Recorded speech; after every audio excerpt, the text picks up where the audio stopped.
Welcome to the Her First podcast, a platform to help online business owners, coaches, and creators gain the confidence needed to build a successful business while creating a sustainable lifestyle balance. We are here to help you prioritize yourself in business and life. I'm Joanna Newton. And I'm Michelle Puolani. In this podcast, along with the Her First Collective, you can engage in the challenges women face in business, ways to increase your impact or income online, and how to make it all work while launching, scaling, or maintaining. Spoiler, it's not about perfectionism, hustling, or a copy-paste methodology. Let's dive in.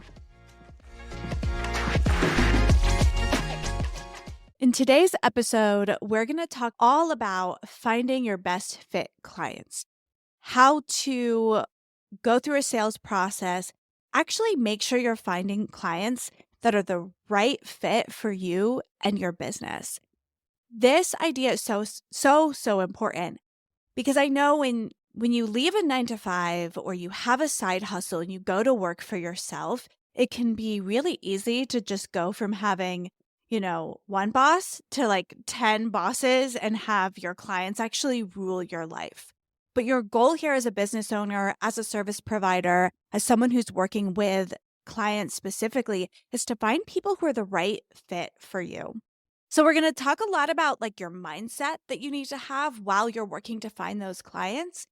And then we're also going to talk about some red flags that I see that tell me someone is not going to be a good client for me and my business. So I want to start off with mindset and how you go about finding clients to begin with and what that is.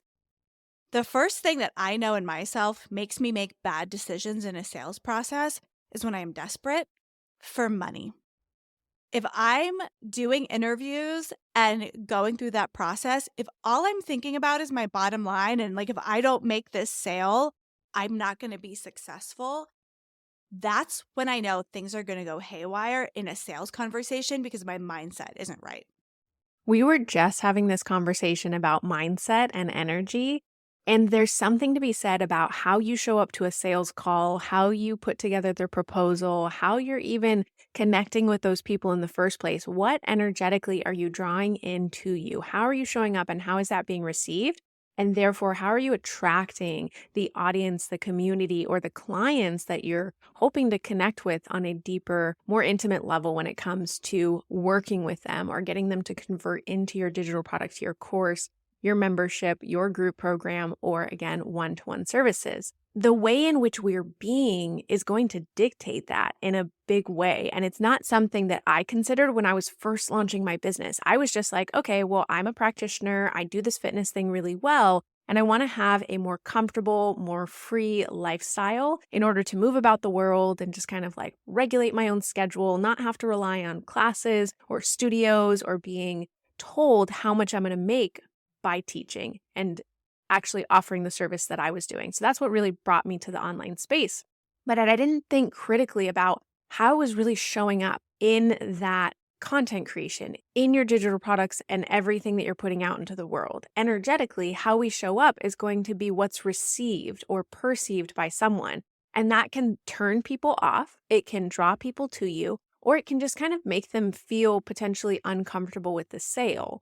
So when you're showing up oftentimes with what Joanna's talking about in terms of that needy, have to type of energy, it can be a turnoff. I like that this is described in this way, is that when you're dating someone, in that dating environment, you set up a date with someone, you're really excited, they're attractive, you've had good conversation so far, and you show up to that first date. And you thought everything was going to go really well, but they come in like really super hot and they're just like, when can we get together the next time? Do you want to move in with me? Like, are you going to marry me now? And you have that kind of like needy, I have to please energy.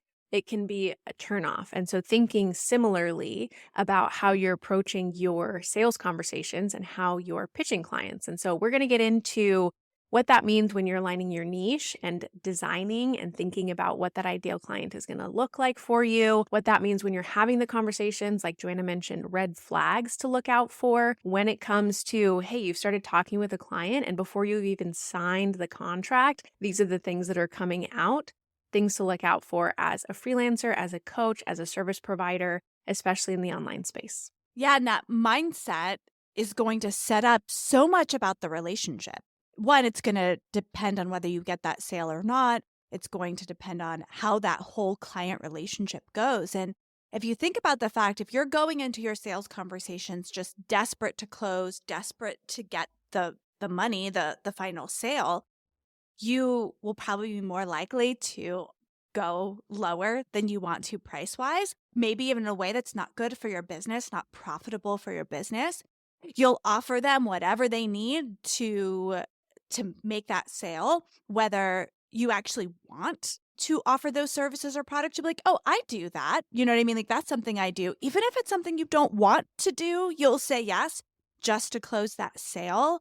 And they'll also, like you were saying, they're going to feel that from you that you just want to close that deal. If they sense that from you, they will likely, if you give them an inch, take a mile, right? Want every service at a really small price and not in a way that's actually beneficial to your business. So the hardest thing that about all of this is I think the best time to be focused on trying to find your best fit clients and really closing sales is when you're not desperate for that money, right? Like if you're desperate for that money, you're going to be in a very different mindset in your sales conversations than if you know you have steady income. And to be able to have that mindset of like, this sale is not make or break. If it's not meant to be, it's not meant to be. And I'm going to, close another one that's going to be a better fit for me. Also, I think that mindset is your perception of yourself, how you're showing up in your business. And especially as women, we struggle with this. And I hear it all over the place in my masterminds, in my coaching programs, and with the clients that I've worked with as well, that they feel in some way, shape, or form unworthy. And that can come out in a lot of different ways. Maybe it's that you don't feel like you have the experience. Maybe it's that you don't feel like you can deliver on what they're asking. Maybe it's that you just feel nervous about the time investment that it's going to take you in order to do it. And so, can you deliver on the timeline and structure that they're looking for? And a lot of those are excuses, and they're almost a sense of whether you are competent or capable enough, whether it's conscious or whether it's subconscious. But you're questioning your ability to show up and be the person that you know that you want to be, or deliver that service, or produce that product, or deliver on the project that you were hired for, whatever that looks like. So, how you're actually approaching this with the mindset and perception of yourself and your belief in yourself is going to affect how you show up to these conversations and whether you're going to fulfill the sale or not. Being mindful of really how you're seeing yourself, how you're perceiving yourself as the authority or the expert, or as someone who's actually capable and competent to deliver on what it is that you're offering in the first place. Yeah, your mindset, like your belief in yourself, your confidence in that's going to show through. Whether it's like an in person call, a phone call, a Zoom call, like that confidence is going to come across in those conversations. One thing to realize if you're a service provider, you're starting to sell your business, it's okay if that confidence grows with time. Your first sales call and your 100th sales call aren't going to be the same. And as you start to get clients too, you're going to have that confidence going into it when you know you've delivered, right? When someone says, can you do this? And you've done it 10 times already, you're going to have the confidence to do that. A lot of times the problem comes with that first sale. And I know when I started freelancing, I was focused on growing a like social media business. So I was helping people create content strategies, grow social media. Up until that point, I had only done it for large companies, right? I hadn't helped a lot of small businesses. I didn't really have a social following of my own. And I would struggle being confident that I had done the work, even though I had done the work. You know what I mean? And something I wish I did early on when I started was really owned the value that I brought to my full time jobs and took that confidence into those sales conversations. It's something that I finally learned, right? And now I've been a full time business owner for a year. My company's about a year and a half old. When I go into sales conversations, I have a lot of confidence that I'm like, I should have been like this from day one. You know what I mean? But I learned and grew over time. But looking back, I'm like, I should have gone with confidence. Like I grew a corporate social media channel by this much. That's a big feat. And I should have owned that more, you know? One of the quotes I've heard that I really like about this topic is that We are conflating experience with ability. You may not have the experience yet in entirety, but that doesn't mean that you don't have the ability to deliver. When I first got my yoga teacher training certification, for example, I didn't have the experience teaching yoga classes, but that doesn't mean that I wasn't capable or I didn't have the ability to teach those classes. If I had sat back and said, like, okay, well, I just have the certification and training, I need to teach 100 classes or 30 classes before I actually have the experience in order to get paid to do this.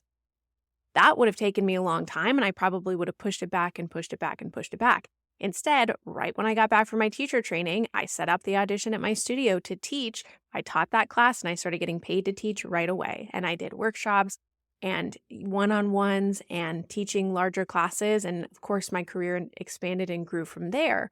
But just because I didn't have all of the experience, hundreds of hours teaching in the past, didn't mean that I wasn't competent and capable to deliver on teaching that class. Did I get better over time?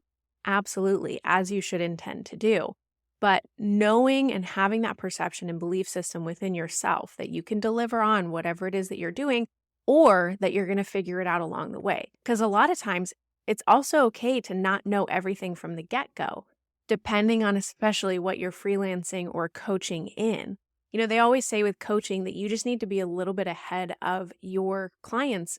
And yes, that's totally true, and keeping that in mind. But also, I've started to have the perception of I don't actually even have to be on the same level of my clients because what I'm offering with coaching is so different. I'm not saying this is what I did, so follow this blueprint and you're going to be successful. I'm helping them realize their own roadblocks, their setbacks, their difficulty with focus and their challenge with decision making. And I'm coaching them through that process. So I'm not even on the same timeline or I'm not even on the same linear progression as they are. I'm in a totally different linear progression, my own. And so I'm going to be comparably in all different places. And it's more like a scatter plot than it is a line graph at this point. And so the way in which you're supporting someone, if you can offer them help to overcome the challenge, the roadblock, the problem that they're having at that time, then you are absolutely and completely qualified to be able to support them through whatever that process is. Yeah, and having that confidence. I think about this all the time because I'll be on calls talking to people about something very specific that they want to do inside Kajabi. Maybe it's not something we've done for a client before, but I know between my knowledge, my team's knowledge, maybe we haven't done that before. I know we can do it. Do you know what I mean? Like, I know we can figure it out if it's outside of our scope. Find someone who could help with that small piece, right? If it's a bit of code or something we haven't done before. Like, I'm pretty confident, not pretty. I'm very confident. See, I just did it to myself right here. I'm really confident that we can figure out how to solve that problem. And one of the things that I think is really important to point out, especially for female entrepreneurs, to really jump into that confidence. When they talk about people applying for jobs, I don't know the exact percentage, but most women won't apply for jobs. They're not 100% capable of doing all of the job responsibilities. Whereas a man will look at a job description and if they can do half of it, they're going to apply. They're going to just put it out there and see what happens, right? And so as women, if we want to be building businesses, being our own boss, making money like a man, putting yourself out there to do things that are outside of your normal scope, but you can rise to the occasion, like we should do it. And we should have the confidence and the strength and the mindset to just go for it because our male counterpoints are doing that. And we will be missing out and leaving the money on the table if we're not doing that. So, what you're hearing is that finding the best fit clients for you is going to take some internal knowing. It's going to take getting to understand yourself and what you can do, and also anchoring into your own self worth. Because I think what we do, and I've done this in the past, especially as I was segueing into marketing and business consulting, not only taking on anyone, and I will admit I had a lot better clients than I know I've heard some horror stories. Like I tend to attract really gracious people, which is great. And I'm so grateful for that. but I was still overextending myself because I didn't feel like I was worthy of what I was getting paid. So if I was making $3,000 a month with a client, I thought that I had to over deliver and work and hustle and do so much more than what we had agreed to in order to deliver on that fulfillment of the payment. And now, with where I'm at in terms of the self worth, what I offer is so different than what I feel like I used to offer because of the understanding of what I bring to the table when it comes to knowledge, experience, wherewithal, coaching, guidance, being able to help someone problem solve through what it is that they're going through, being able to help them met the projects, being able to help them make decisions instead of sitting in that place of stagnant energy and not doing anything or not taking the action. That's incredibly valuable. And so now I see things a lot differently, that I've established my own self-worth and value in what I bring to the table. And there are still some difficult days in which I don't feel that. But as much as we possibly can, showing up with that energy and allowing us to tune into what we want, how we want to serve. And again, that might look different when you're just getting started because you're like, I don't even know what I want to do. I don't know who my ideal client is. And you might take on a lot of work that pushes you past what it is that you really want to be doing. And so then you can learn based off of process of elimination. But as you start to move through that, as you start to kind of trim the fat, so to speak, of what it is that you're offering and how you show up for people, you'll start to get more clear on that, and having that sense of purpose and having that sense of worthiness and what it is that you're doing, what it is that you're offering, and how you're working with people will help you clarify the identity of the person that you then want to draw in and the client that you want to work with. That is such good advice because I'm definitely the type of person who learns by doing. I need to get my hands dirty. I need to try it. I need to do it to really have it work and sink in. I can like think theoretically about my packages and my mission and all of that all day long, but until I'm actually doing it, it doesn't connect. And so if you're starting out, you're starting a business, you're working as a service provider, and you're finding those clients and you're getting started and you're not sure exactly what you want to offer, what your services are, all of that. That's okay.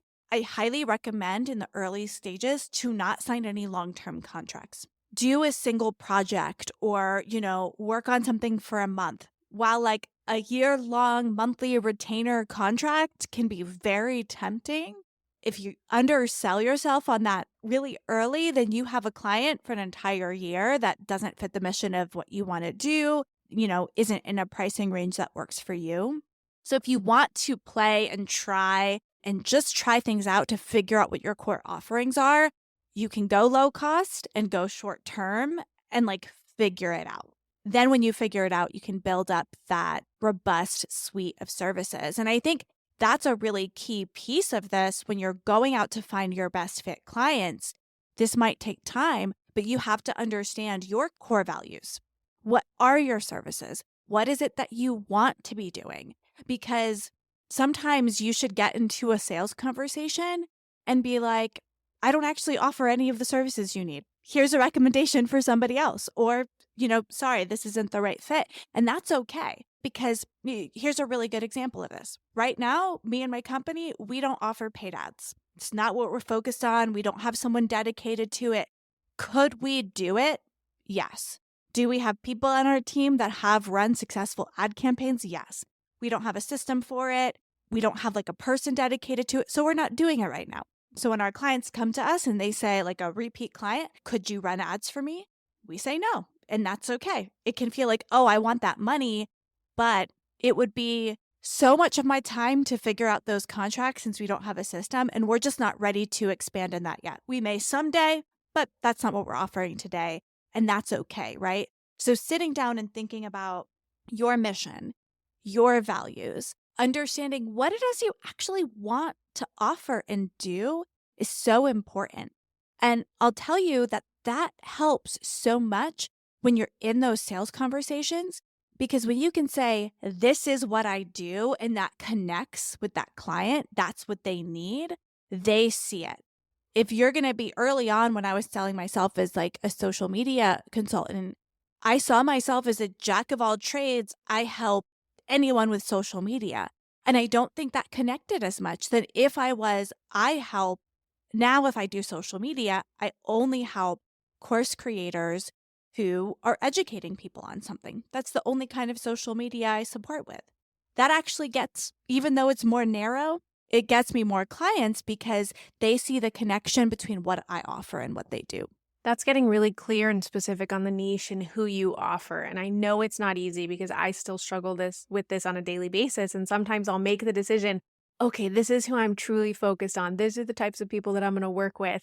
And then I start to like veer off course and my content goes in different directions. So always working on this one to be sure, but you can always come back to the drawing board and re-hone in on that niche and who you're focused on, which I would suggest you do on a quarterly basis is come back to the drawing board. What is our niche? What are our core offers? How are we delivering that content and messaging to our people? Are we still in alignment with what we've set out to do, or have we gotten off track? Because it's really easy on a day to day basis to say, oh, yeah, that's my focus. This is my 90-day goal. Here's my sprint.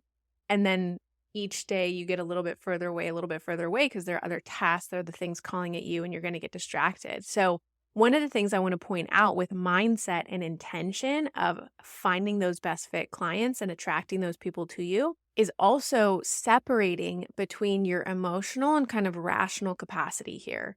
So for me, again, when I was bringing clients on, I would internalize it and make it so personal to me. I was not a good person. I wasn't good at what I was doing. Something is wrong with me. Like I made it all about me and emotionally thought that if I couldn't deliver on a service or I couldn't do something the way that they wanted it to be done, that it became this hit on my ego.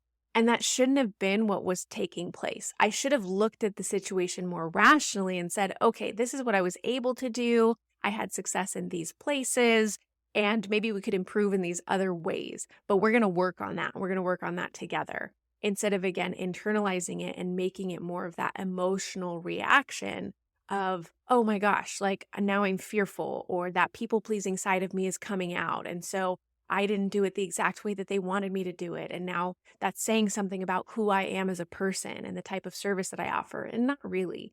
So when you're able to have the perspective of learning as you go, have the perspective of my work is not tied to my worth. And I think that's such an important point to point out. And so I'm going to say it again, is that my work does not determine my worth. Your worthiness, your sense of self should be completely separate from your work. Should you still have high standards and have a level of quality and excellence that you're bringing to the table?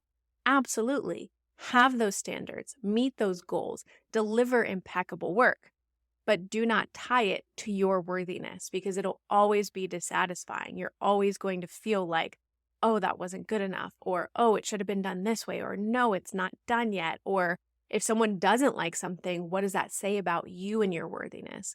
So having the perspective and believing that what you're delivering on is separate from who you are as a person, and knowing that you don't have to have that emotional connection and tie what it is that you're delivering.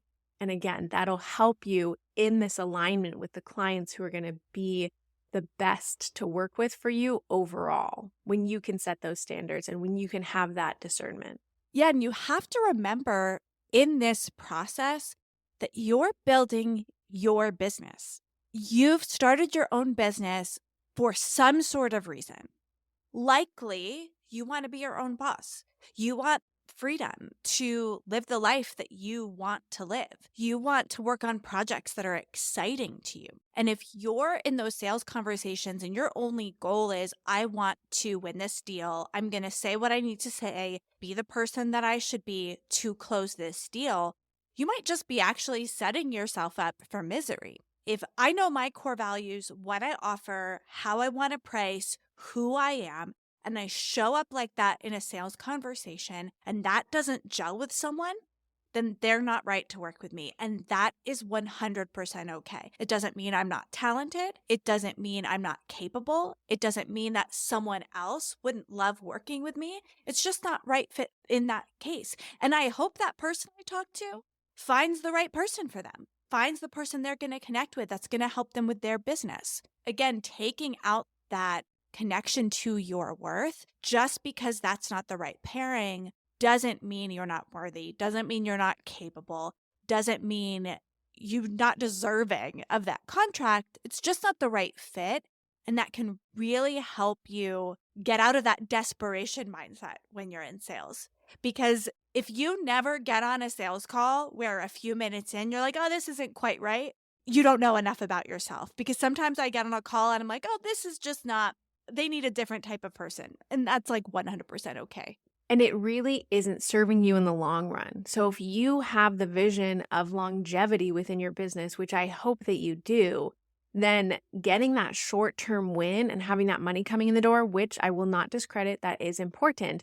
But if you then go to deliver on those services and you don't feel good about it, it's actually going to diminish your sense of self and your ability to sell to other people. It can hurt you in the long run if you commit to that person, don't have the alignment, and then try to fulfill on that service. And it's going to almost be like a little bit of a spiral. I've had that happen before where I have taken on clients that weren't the best fit. And whether I knew it in advance or not, at the time, it's hard to say, but they weren't the right fit. And what it did was diminish my sense of self further so that then I wasn't pitching myself to more people and getting in front of the right clients. So it kind of has this domino effect that if we're not careful, if we're not protecting our energy, if we're not protecting our abilities, if we're not finding the right aligned clients from the beginning, then it can domino into working with the wrong people and then not wanting to put yourself out there and then diminishing your sales overall. So being really intentional about some of those red flags that we're going to talk about when you are assessing who are the clients that I want to work with, who do I want to attract, and how am I going to set that up for myself and my business moving forward. Something that I do that I think really helps with my mindset in those situations to not be desperate for the sale is to not get desperate for the sale. And I know this sounds really funny, but if you're feeling at capacity with clients, like this is the amount that I have and this is all that I need, you're going to stop selling yourself. But you have to keep selling yourself because say you're working on your own and you have 3 clients and that's all you can handle. You have your 3 clients. You lose a client, then you're in desperation mode and you're just going to grab whatever client you have. You're not going to fill that spot with someone you're really excited about. It might sound crazy, but you should probably be operating above what you think you can do. And this is kind of honestly how we run our business. We definitely take on more clients than we have the capacity for, but it always works out. And I'll tell you why. When you work directly with clients, they are all going to tell you they're in a rush. They are all going to tell you they need it done in 3 weeks. They are all going to say everything's ready to go. We're going to get started right away. And it never happens. I can say that with full confidence. No one is ever as ready as they think they are. And you sometimes, like every once in a while, but I would say it's like 10% of the time. And 90% of the time, the projects, they're not as ready as they think they are. So you onboard people and then they're like, oh, wait, I have to do this first and then we'll start. And then I say, no problem. I'll be back in touch with you in a couple weeks, right? We'll just restart in a couple weeks, but they're already in your queue. Most of the time, if we're above capacity, a client or two will slow themselves down. It'll work itself out. So don't be afraid to actually overextend yourself a little bit and go above that capacity for yourself because they will slow themselves down to a point where you're going to be able to handle that. Don't go crazy. Don't do double or anything, but you can be ahead of schedule. Then you keep getting clients and you're able to not be desperate when you're selling. Which is intentional and having the forethought of the strategy of what it means to be consistently attracting leads and bringing in prospective clients is such an important and integral part of your business. And this is something that I took for granted, especially in the beginning. And as I segued into marketing and business consulting, it was almost easy for me to get clients, but then I would stop. Right. So I would attract and I would have 3 to 4 clients typically that I was working with, and that was fine for me and where I was at in my business. And so I would work with those clients. Most of my clients I work with typically from 6 months to a year. So I'm not a project-based person. I'm typically more of a coach and consultant in terms of guiding. So we're not usually working on this is the timeline, this is the start and stop, this is the exact deliverable that we're going to get out of it. it's larger scale than that. So most of my clients I work with for 6 months to a year or plus. But that being said, usually when we get to kind of a natural transition, or I have had to fire some clients before, not anything bad, but just in terms of you're ready for the next level and I want to challenge you to find that next level, and I know that it's not with me because of what we've been able to work through together, which is totally okay, comes to kind of a natural closing. But then I haven't done the work to market myself and bring in the client before that happens. So I've kind of, what's the word? Without saying bad things is like bit myself in the butt. Is that a term? It is now. Sure. So yeah. So I have set myself up, let's just say I've set myself up for failure in that way. And then I'm at this place where I'm like, oh crap. I had 5 clients or 4 to 5 clients, and now I have 3 clients because 2 just naturally transitioned at that time. Or we're going to take a pause on this one because that's what happens, right? Like businesses evolve, people are in different places. No one's going to stay with you consistently, even if you think that they are. And so you have to have the attraction and the pulling in and the marketing aspect of that to be able to support yourself through those times. So I think it's a really good point to point out. When it comes to attracting and finding your best fit clients, mindset, so important. Knowing your value, so important. Having an understanding of your core values, your offerings, like what you actually want is so important. And I think especially as women, we are taught to like be what someone needs us to be or kind of mold ourselves into the role that's expected to us. And this is your time to stop doing that and just really understand who you are, what you do. This also can evolve over time. So you can make a decision, run your business that way, and then realize, oh, I don't want that type of client, and then adjust as you go. And that's totally appropriate. Now, once you get that mindset right, you're going to be in lots of conversations, lots of sales conversations, pitching your services, all of that. And from experience, some clients are more work and more worth it than others, right? Not all clients are created equal. And over, my time, I've learned some red flags that when they happen in the sales process, as Michelle was saying, before that contract is signed, kind of tip you off to whether something is going to be a good or bad relationship. And the first red flag I want to bring up is a really tough negotiator. I'm not saying, in a sales conversation, you might negotiate price. That's a thing that happens. I might give discounts or bundle things or update a package to better reflect the client's budget or needs. That is not what I'm talking about. I'm talking about when someone comes back with a ridiculously low price compared to what you offered and might even want more. That person who comes back and says, this proposal's crazy. I could find someone to do it for half of that. I've never found that if you kind of go back and forth and negotiate with someone with that extreme of a perspective, that the relationship goes well. They normally expect a lot from you, are very difficult in the process, aren't happy with any result, and likely at the end of it, still don't think that what they paid was worth it for what they did. So when someone is, talk to people and they're like, hey, I've actually done this. Is there a chance I can get a discount? Okay, 10% or something like that. No big deal. Or if it's a big discrepancy, I might go back and say, what is your budget? They'll tell me their budget. I'll do an alternate proposal. Takes away deliverables, right? And says, okay, I can do this for that price. If they're amenable to that, no problem, right? People have budgets they have to stick to. Like things happen, right? But when someone is like a hard-nosed, tough negotiator, wants everything for a fraction of the price, that's a red flag that that relationship is not going to go well.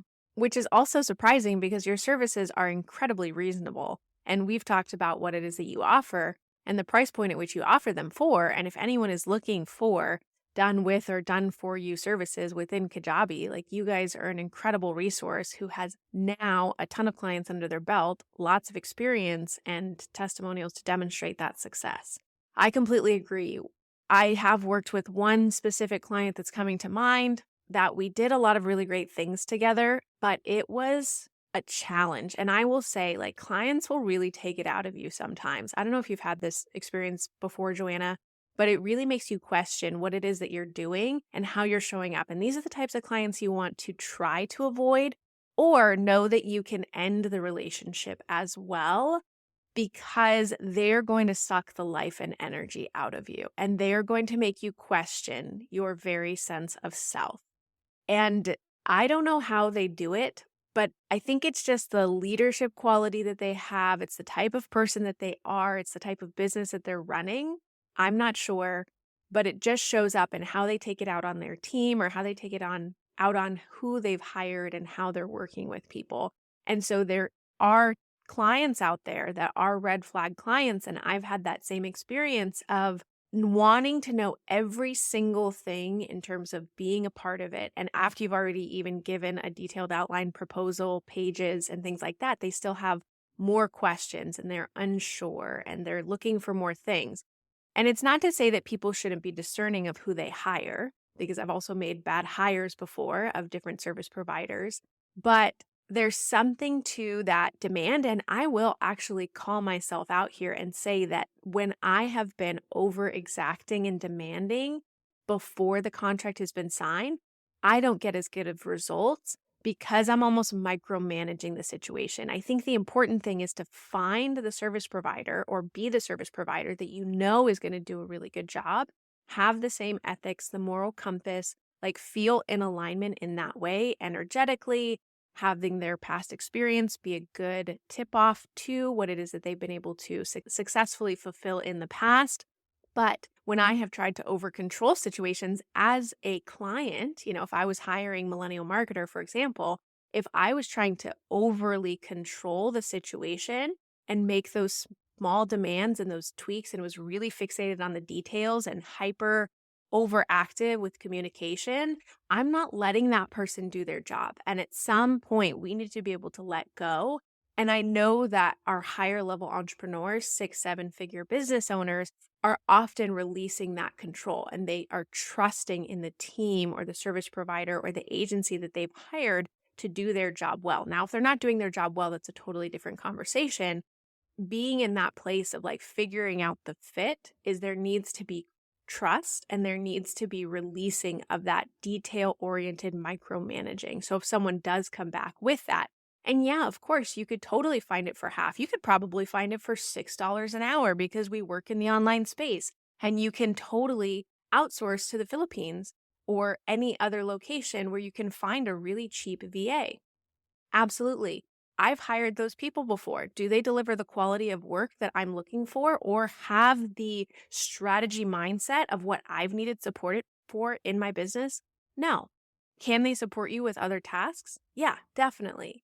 Is it dependent on the person? Absolutely. So it's totally and completely across the board. You can get a lot of different things.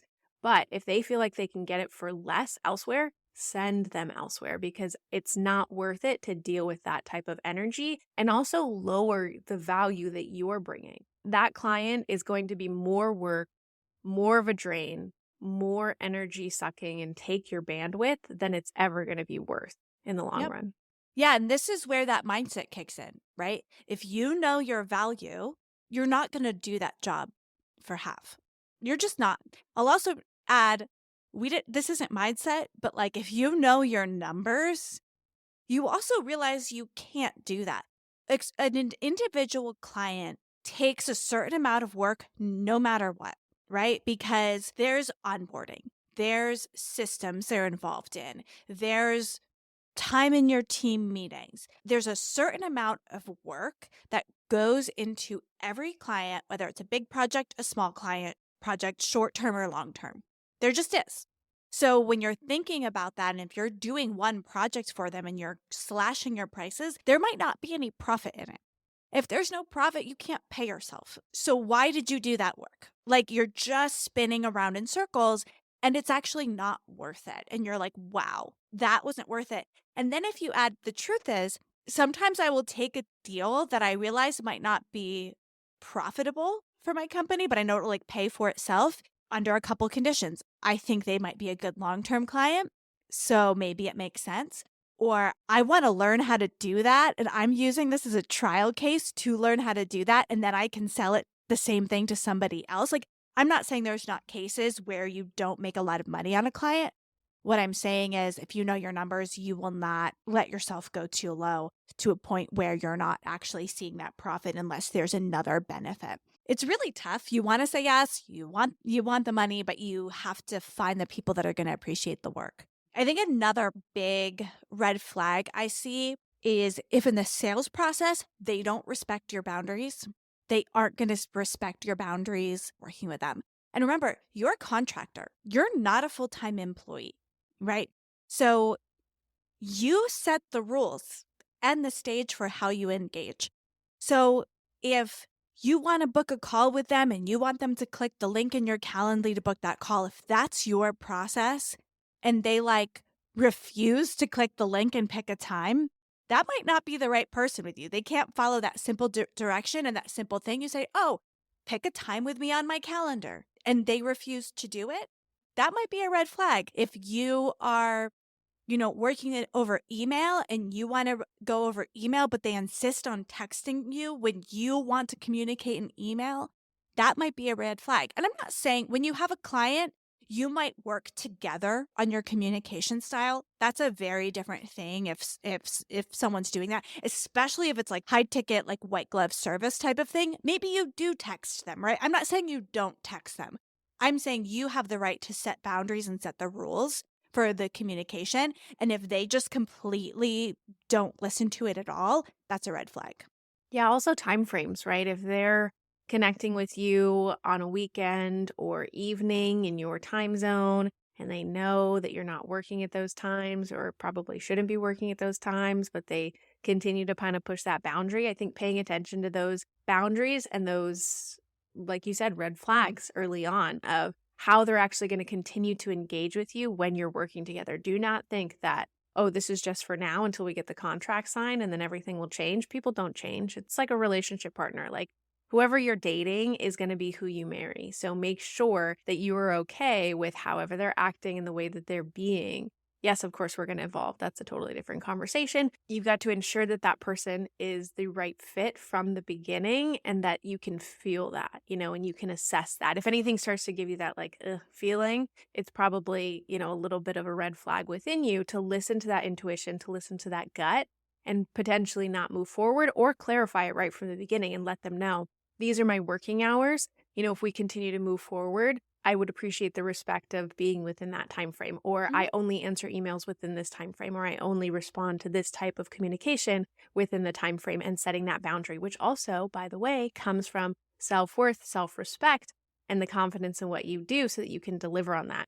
Also, people are way more positively receptive to that. When you assert that authority, they're going to respond more positively and they're going to see you as leader and as authority figure so that they want to engage with you more. It's when you start to get wishy-washy and unsure, they're either going to take advantage and walk all over you, or they're going to be like, yeah, this person isn't the person that I want to deliver on the work that I'm looking for. So being really mindful of that. This still goes back to your mindset, right? What we talked about in the first portion of this episode. Like, if you know your core values, you know who you are, you know what you want, you can set those expectations.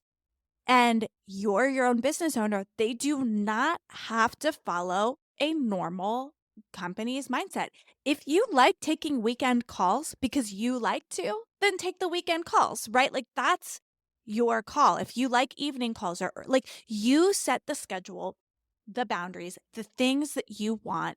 And again, if it's not a fit for that person, they should find someone that is, right? If they only want to work with someone who's going to text them, then they should find someone who will text them. For me, getting an action item in a text does not work for me. I will forget it. I will lose it. And I know that about myself. A quick question, fine. But if it's like, hey, do this thing for me, like, it's going to get lost. It's not how I work best. So normally I respond with like, hey, can you send that to me in an email? Because then I know it will get done, and setting that expectation. And so that's what it's all about. If you have the mindset, you know who you are, you know your mission, you can set those boundaries and you can be okay. You're not going to close that sale because you don't want to do a 10 p.m. meeting on a Wednesday night. They weren't the right client for you anyway. I think another red flag in my mind is maybe a little less obvious than the other two that we shared. is not being like a mission fit with you. I think, again, think about why you left your 9 to 5. Think about why you work for yourself. You likely have passions and things you're excited about. If you're excited about what that client is doing, you're going to want to do that project. You're not going to drag your feet. You're going to want to go on calls with them. You're going to want to get the work done. You're going to exceed their expectations. They're going to be happy. You're going to be happy. All of that's happening. Now, if you end up working with clients that aren't a good, like, mission fit aligned with what you're doing, it's not going to work out.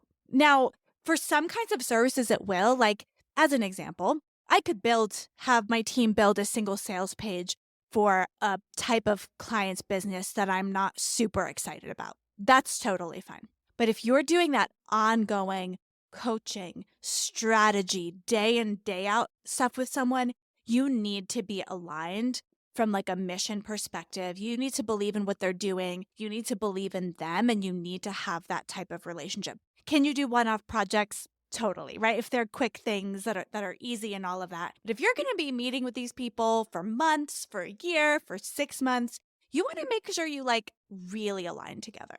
Even from coaching, I think this is really important, and it's more not necessarily in alignment with what they offer, what they do, but if you actually like them as a person and how they're showing up.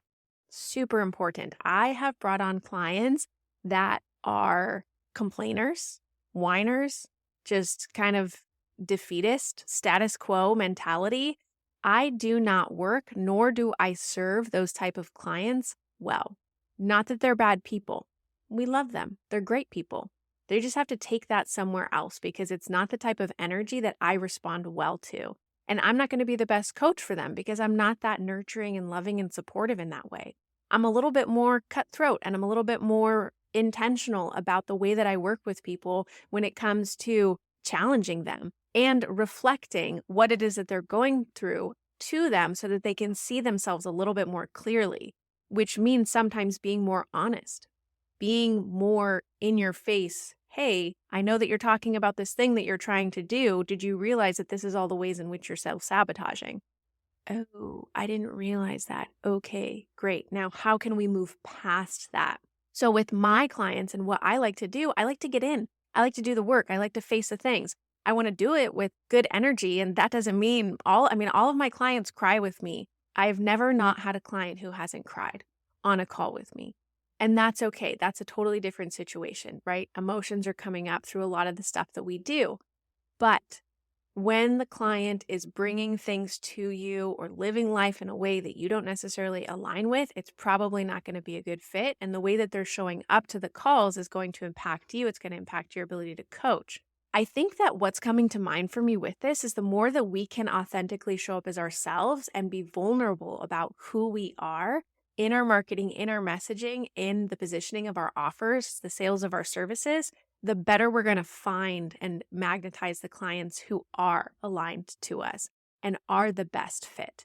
Because it's not always going to happen in words, or it's not always going to happen on paper, and it's not always going to happen with sales pages or emails or anything else. Again, we've had this conversation of energy. We'll have to do the official podcast on our energetics because Joanna and I are both working on our energetics and our magnetism, and what that looks like is we're attracting people to us. And it's true that those best fit clients are going to be very aligned if you are authentically standing in your own power. If you have that personal power and you're voicing that power, you're showing up with integrity of who you are and authenticity of your own personality and your own uniqueness. And I feel like that is going to be the best way to really discern whether a client is a good fit or not, is you're standing in a place of ownership. This is who I am. This is what I offer. This is how I deliver. And if that's not aligned with where you are and what you need, that's okay. And being okay with that, moving on. Or yes, it's a hell yes for me. Let's do it. Let's get in. Let's do the work. Something you got me thinking about, Michelle, while you were talking is like old school salesperson advice. If you are taking a sales 101 course to be a software salesperson at a corporate company, they're going to tell you to research your person, understand who they are, reflect that person back to them. If they like the Yankees, you like the Yankees, right? Like that's kind of very like old school advice. And there's a lot of advice out there in the world when it comes to sales or running a business or finances or anything that are made for like normal people. Like, and I don't I don't mean to be rude, but right? Like people who are content living an average normal life. And I'll tell you, there's nothing wrong with wanting a 9 to 5, with clocking in and clocking out of your job, for just having a normal life. You retire, you have a little money, maybe you go to Florida, right? There's nothing wrong with wanting that life. But I don't think if you're listening to this podcast, or you're me or you, Michelle, that you want a normal life. That's not what I'm going for. So I can't listen to the advice of someone who wants a normal life.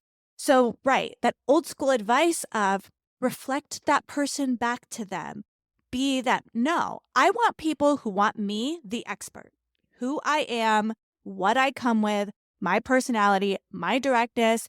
If they're going to work with me, they're going to want me, right? And so starting to think differently and being like, what is it I want? What is the company I want to build? What is the culture I want to have? Who do I want to work with? And I want them to want to work with me, whatever that is. So I'm not going to put on a mask and be who they want me to be to close the deal. I'm going to be me. If it's a good fit, we will move on and it'll be fantastic. Those people will love you so much more. I love this. So I'm a big musical theater geek, and there's this musical called Title of Show. It's a super obscure musical, and it's a musical about people writing a musical about writing a musical. Like that's what it's about. And it talks a lot about creatives and the creative process and all of that. And there's this moment in the musical where they sing this whole song about wanting to be 9 people's favorite thing instead of 100 people's ninth favorite thing. So it's like, I want 9 people to think I'm the best more than I want 100 people to think like I'm cool. And when you can get that right, I think that's when, 9 people really, really loving you will turn into more at the end of the day. And 100 people kind of loving you will likely not turn into more, right? So, as we start to wrap up this conversation, starting to pull out those takeaways and those things that you can more tangibly practice and how to get the best fit clients, I think that starts with the self reflection. That starts with tuning into why are you here? What are you showing up to do? Who do you want to work with? How do you serve them? All of those questions that, as a business owner, you should be reflecting on at the very beginning and then consistently throughout your tenure in your business and your career overall. And then also looking at what's happening with those people that you start to engage with. You've got to start to pay attention. Pay attention to the body language. Pay attention to the way that they're communicating. Pay attention to some of the things that we're talking about and start to learn, whether that's looking back at DMs or emails or communication that you've had in the past, or say you've had a bad client and you were like, man, what went wrong with that? Look back, see if there are any red flags that stand out to you now that you know. Or if you had a really great client, what was the energy that they came in with? What was the language that they were using? How can you replicate that and recreate it in your content, in your messaging, in your offers so that you start to attract more of those people and hopefully turn off? A really great way to do this, and I'll close on this thought. A really great way to do this is similar to how Joanna and I have done this throughout this podcast. Speaking of meta, is that we are saying, this is how we work. This is the type of person that isn't a good fit for us. This is the type of person who is. I work with high achievers, people who are going to focus on high performance habits in their life and in their business so that they excel, so that they move forward. They've already gotten traction. They've already done well in their business and they want to take it to the next level. They're looking at their 6 or 7 figure level and how can I project manage this? How can I double down on an offer and improve it? How can I focus and clarify what it is that I do? And I don't work with those people who are just unsure of where they are. They're just maybe getting started. They're not generating any income so far. I don't work with people who don't really want to get in and do the work, don't take the action. So noticing that how we've just seeded that in terms of the types of clients that we want to work with, our ideal clients, where they're at, how they're functioning in their business, and then hopefully started to turn away people if they identify as like, oh, well, I'm not really ready to take action. I kind of just am in this place. I'm not really sure. Maybe not really our type of client. So noticing that and then starting to employ that in how you show up in your content and what you're putting out into the world. How can you verbally set that intention and make that very clear for your audience? That's such an important note, is starting to put out in the world what it is that you actually want, which can be so hard. It can feel like you're limiting yourself. It can feel like you're turning people away. But at the end of the day, you should be building the business you want, made up the clients you want, and the people that you want to work with. And I'm sure we could go off and list off probably 25 more red flags, right? But I think at the end of the day, the mindset shift you need to have is that what is it that you want? And how do you identify whether those people are going to be a good fit? And just getting to the point where you're okay to walk away. You're okay when someone says, I could do it, but for this price, to say, I don't offer it at that price. This is the price. And if they say no, they say no, and you find someone else. And getting to that point is going to give you the confidence to grow your business, find clients, do what you need to do to live the life that you want. Thanks for tuning in. Find the link in the show notes to join us in the Her First Collective, a free Facebook group to discuss the podcast, ask questions of our guest experts, and network with a group of female entrepreneurs who value collaboration over competition. Please subscribe, share, leave a review, and be sure to catch our next episode. What is one thing you can do today to prioritize you in business and life?